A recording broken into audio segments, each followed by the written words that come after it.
Hey kids, Grandpa here, and today we are in part 3 of the collaboration for the 5 tips for new homesteaders being done as a collaboration amongst all of us creators in the Homestead Network. There's always something that needs fed up here on Grandpa's farm in Alaska, a place where you're always welcome. Come on, Lily, let's go feed. Anyhow, my tip for today is going to deal with stuff that's right in my wheelhouse, right up my line as being a realtor. And that's going to deal with when you're planning out your homestead or buying some land for your homestead, make sure you're allowed to do what it is you want to do. Now, most of you folks already own some property someplace, and now all of a sudden you want to get into homesteading. It seems like a good idea and a life change that you'd like to implement. Just realize you may not be able to do it on the land that you live now. You may have to find other land.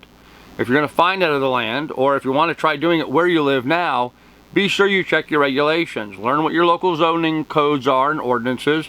Learn if you have any covenants or restrictions on your property, deed restrictions. Sometimes when people sell a property, they can record a deed restriction that controls how that property is used going forward. Homeowners associations can have all kinds of rules about what you can and can't do. Local zoning ordinances can limit what you can and can't do on that property. Be considerate of your neighbors.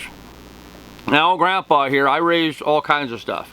I raise all kinds of poultry, chickens, ducks, turkeys, geese. I raise hogs, I raise cows, I raise horses. I'm not going to put my hog pen right up next to my neighbor's house. You know, there are some neighbors I would have liked to have done that to, but I won't do that. I won't put the hog pen next to them.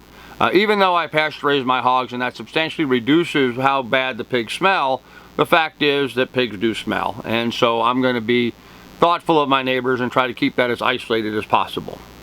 So keep that in mind when you're looking at buying your property. Try to find a piece of property that will let you do what it is you want to do, not just from the size standpoint that it has enough room for what you want to do, and of course the quality of soil that you're going to need, but make sure that legally you can do that. You're not going to run into problems or conflicts with the neighbors.